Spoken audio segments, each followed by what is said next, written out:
Good morning, everyone. Thank you for Dr. Weglein introduction. The title of my talk is Including High Order Terms to Address a Serious Shortcoming Problem of the Internal Multiple Attenuator, examining the problem and its resolution.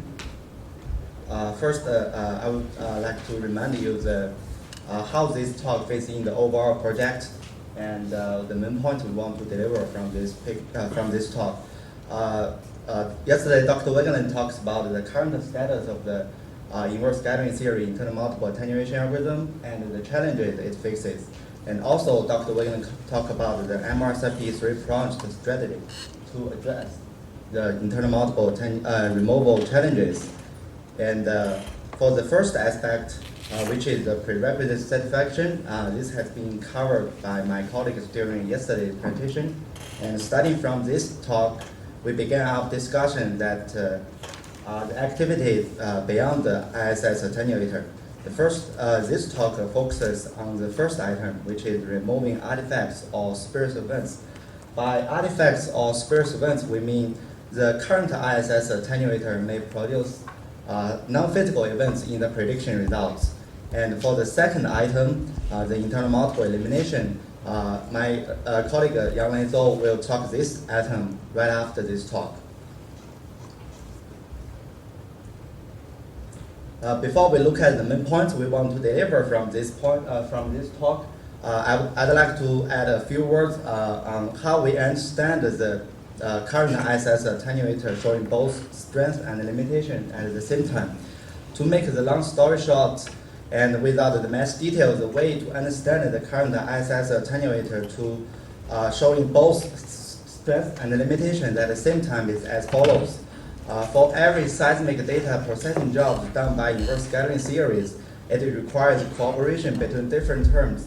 By cooperation, we mean some local limitation of one term is fully anticipated and addressed by other terms when we consider in a broader sense.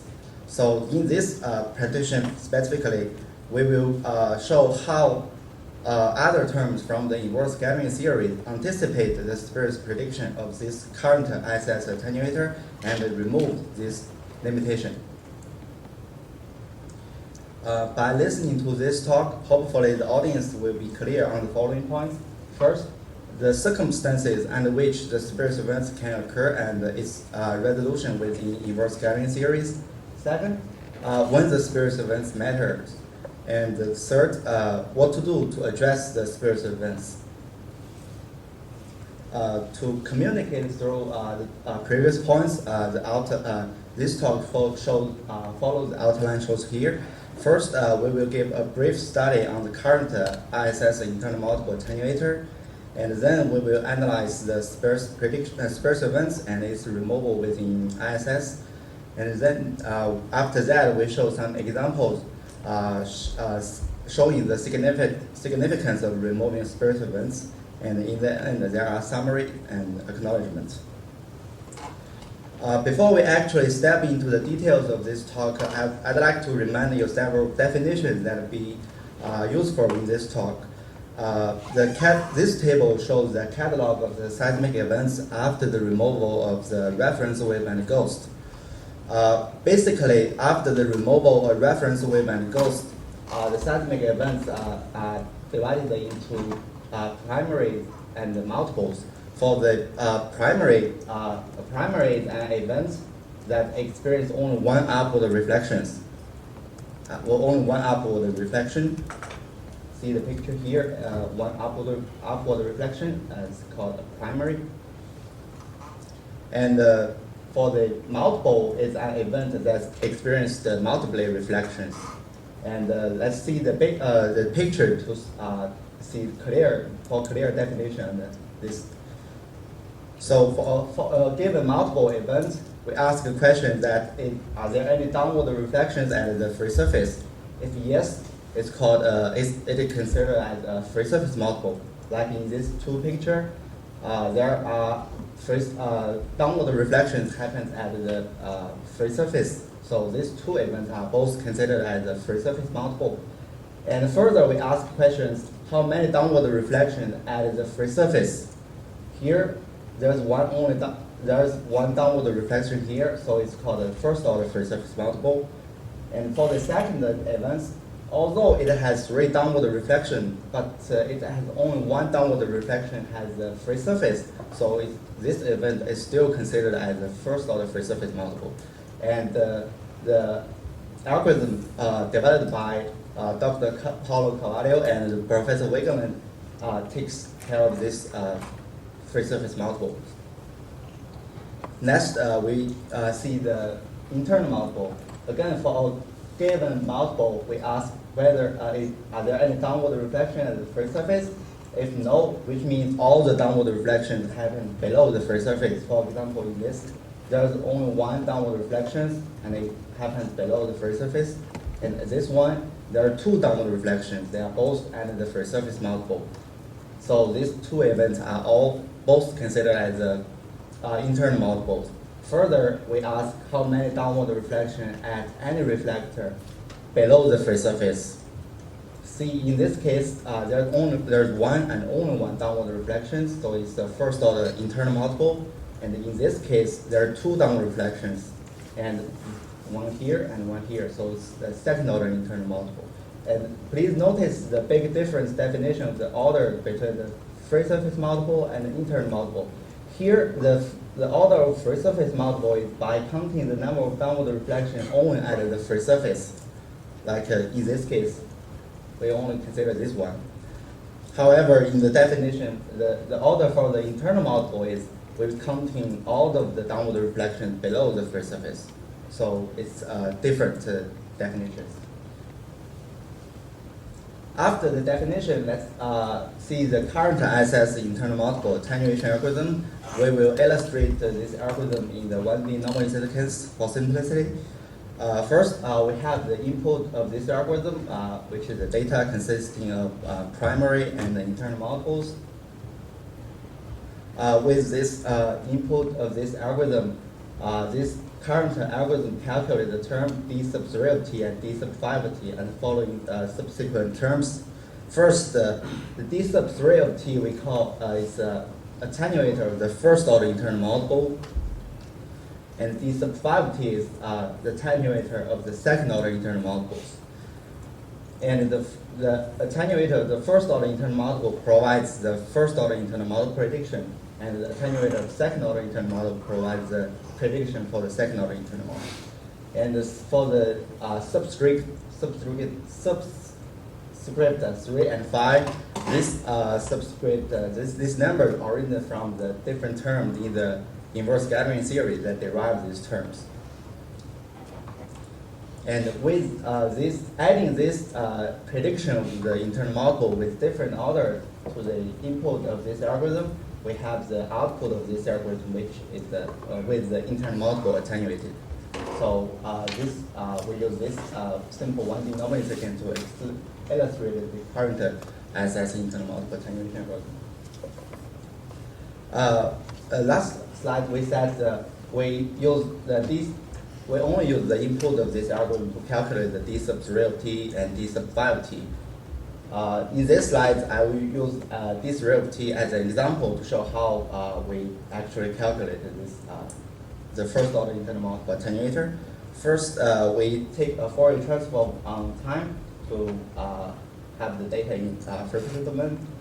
And then in this simple 1D normal incident plane wave case, the wave number and the frequency has this relationship, and we take the data in frequency domain to the wave number domain, workable wave number domain. And after that, we inverse Fourier transform to the pseudo depth domain z prime. Here, the z prime is defined using the reference velocity, and we use the prime to distinguish with actual depth.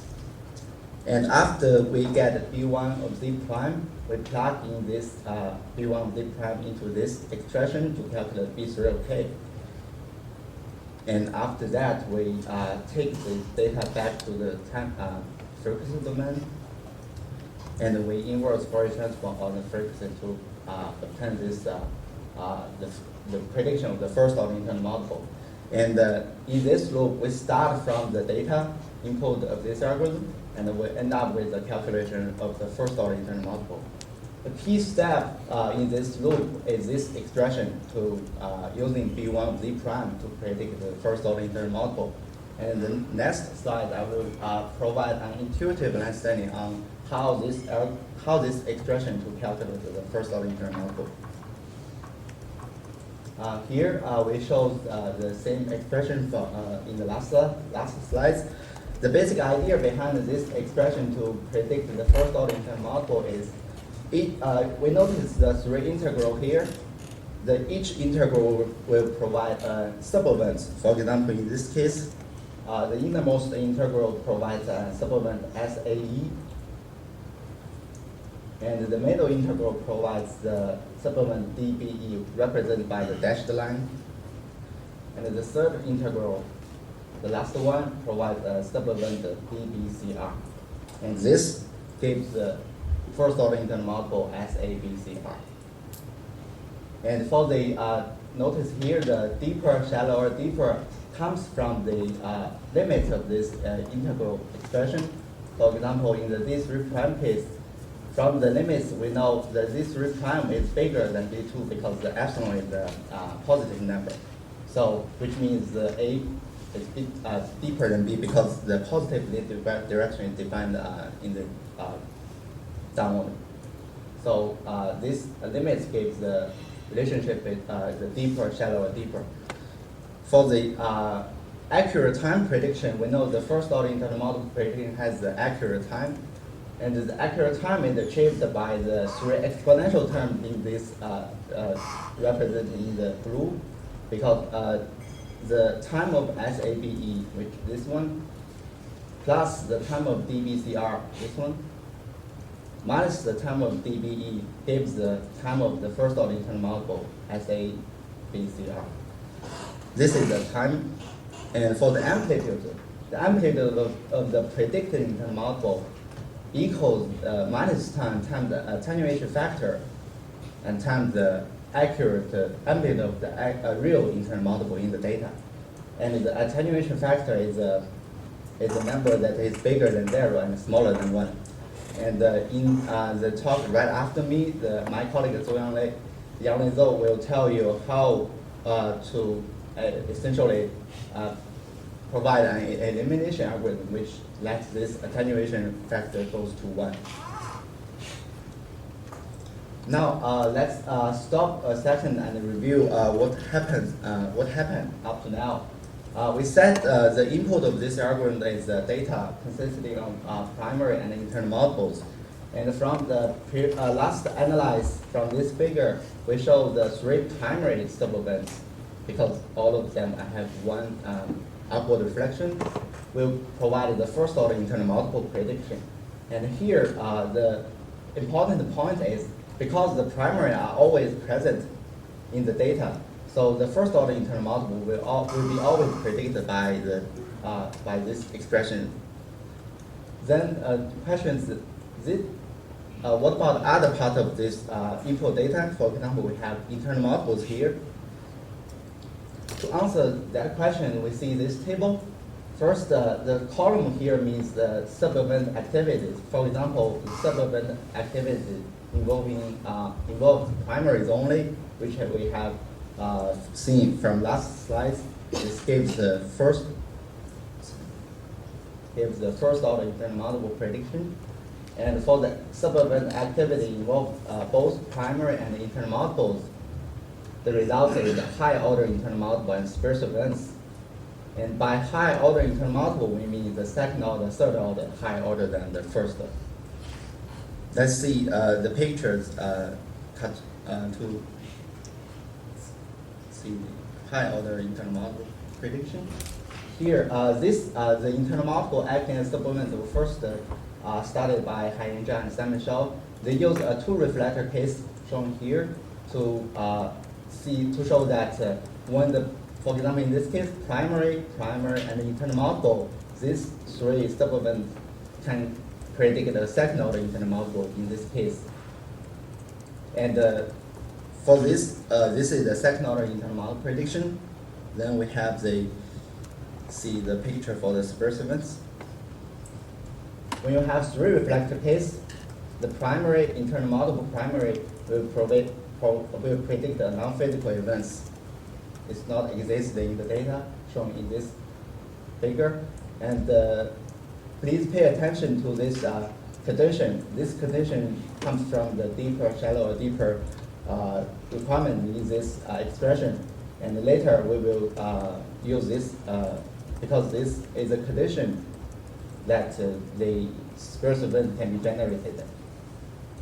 And for this condition, the simplest configuration for this condition to occur is the three reflected example, which this condition said the outer two primaries, the arrival time with the outer two primary is bigger than the arrival time with the middle internal multiple. So for this condition, the simplest configuration is three reflector.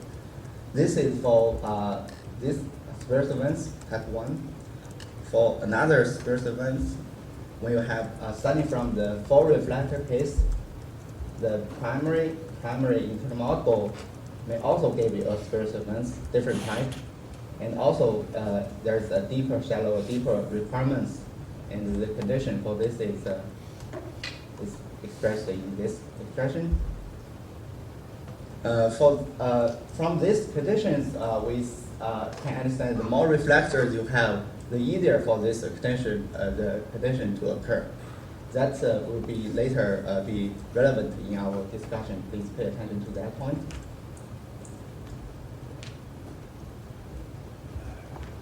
So we used several pictures to show the high order internal multiple prediction and sparse events.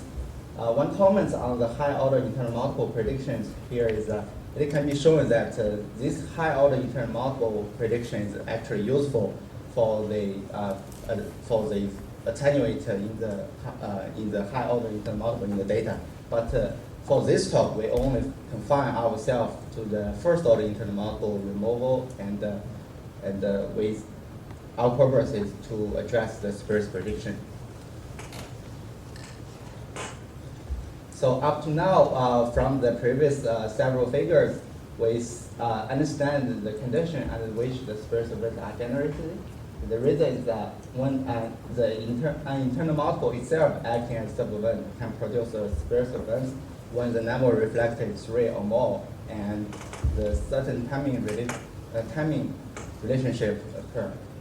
So unlike the first order, unlike the case like the B3 can always predict the first order internal multiple, it takes condition for the generation of sparse events. So that's one is always there, and one takes conditions.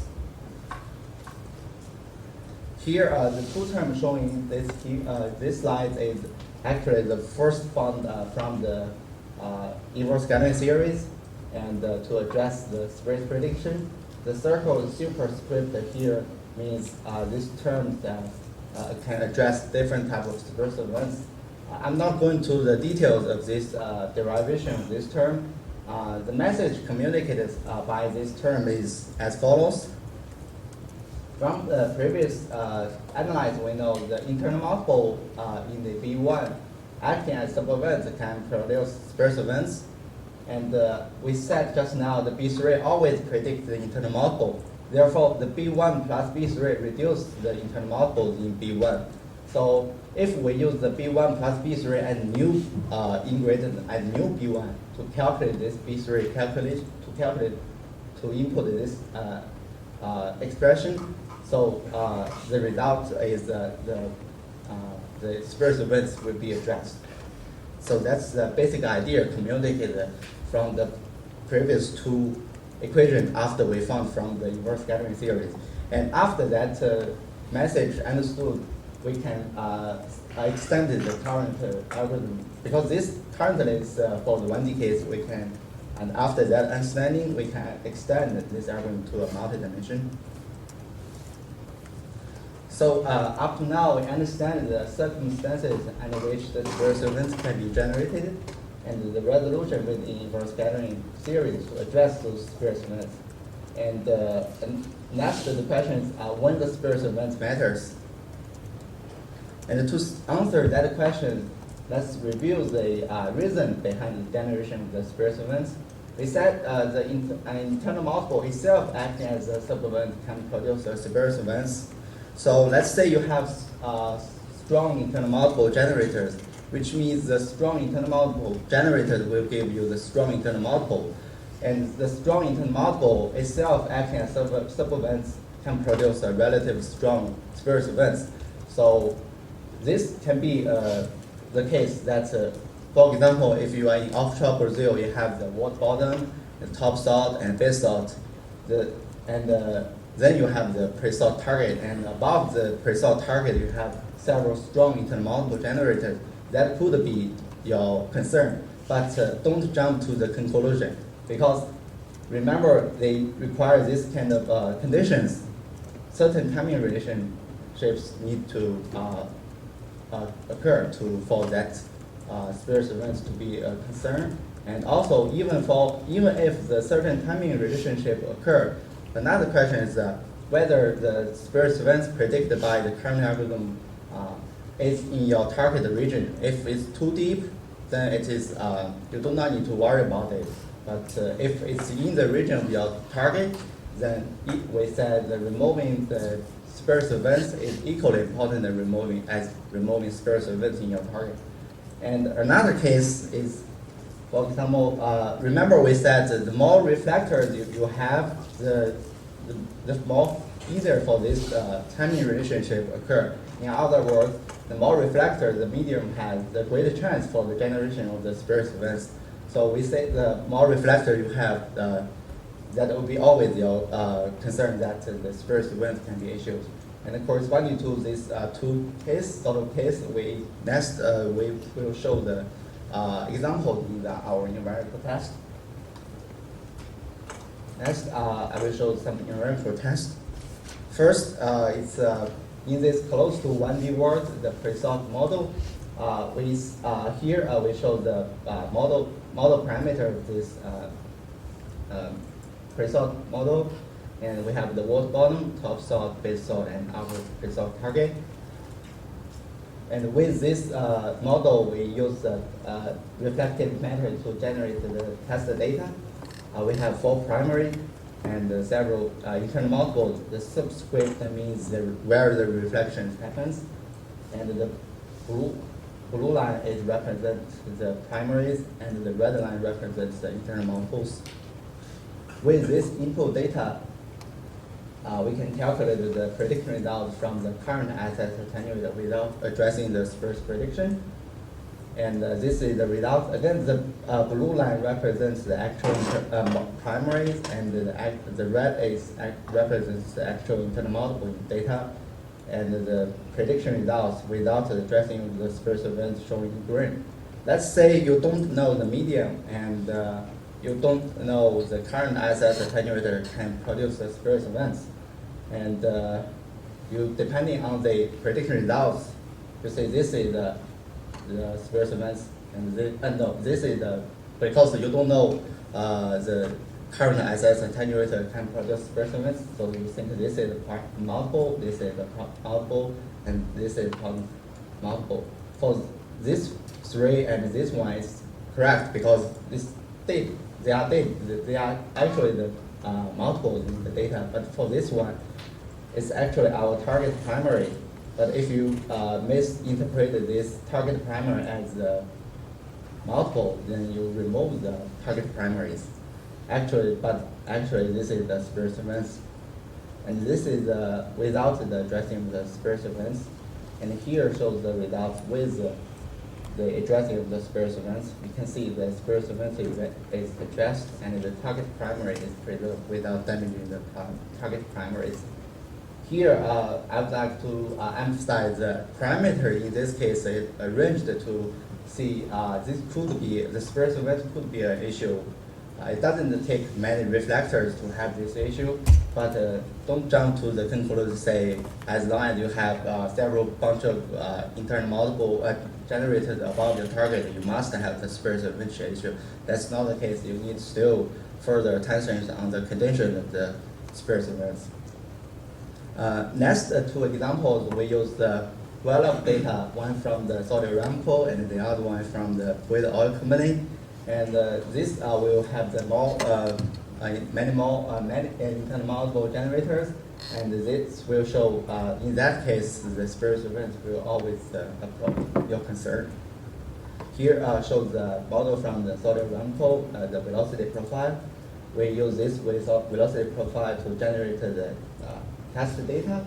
First, the blue line represents the actual internal multiple of the first order in your data. We model only the first order internal multiple as the benchmark. And this is the input only the primaries. So you see, if we input the primaries, the prediction results match the actual first order internal multiple well.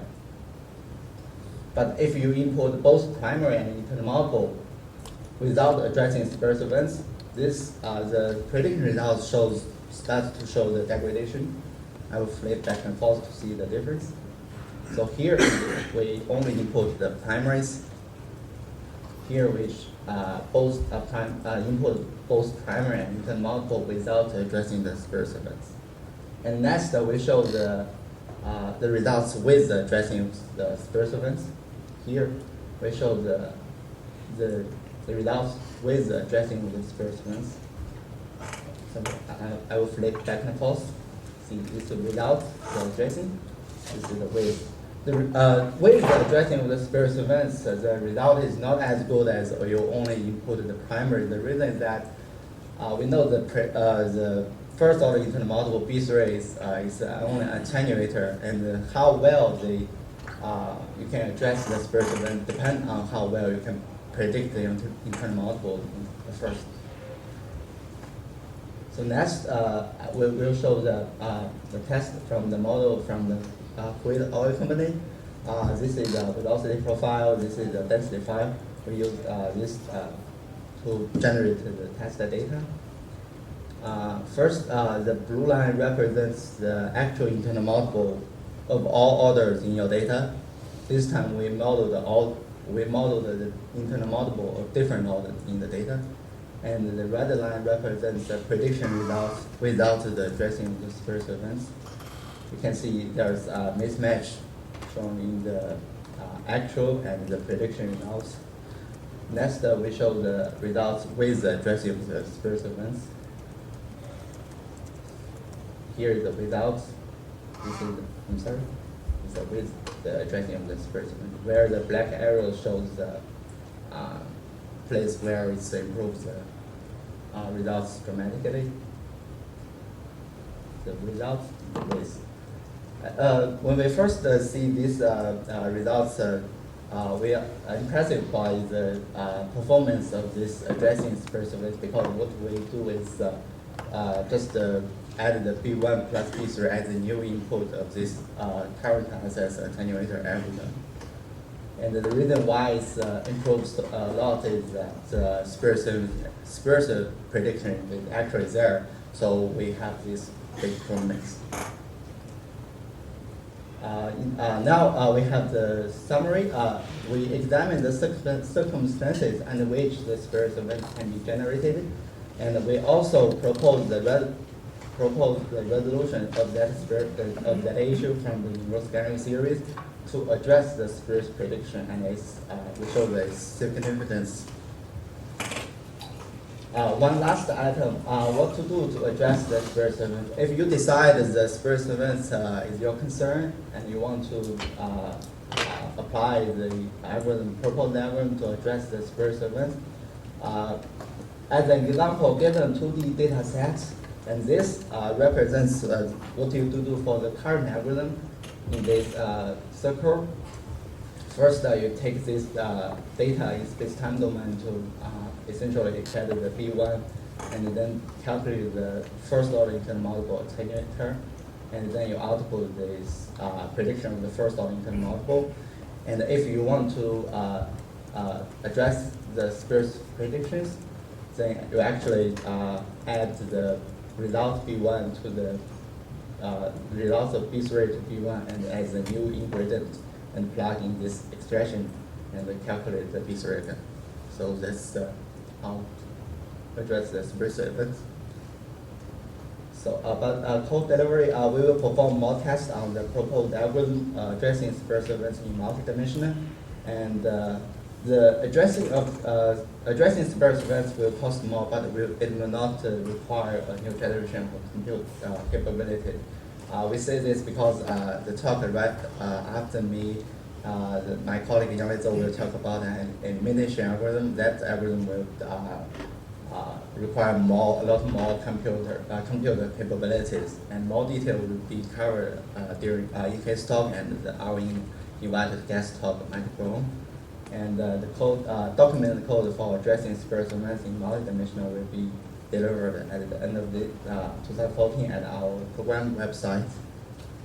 I would like to thank all M-OSRP sponsors for their encouragement and support. The Quid Oil Company Exploration Geosolution for permission to use their developed data installed on the ISS method practical application, KOC and Western Eagle Numbering Management for permission to study these results. The command cost of Western English Language for very valuable internship opportunity and experience during which I carry out the study on the KOC data, and the ELO and Saudi Aramco management are set for the velocity profile, and we appreciate the close cooperation and the collaboration with Panos Columbus and his SDAC geophysics team, Saudi Aramco. Thank you for your attention.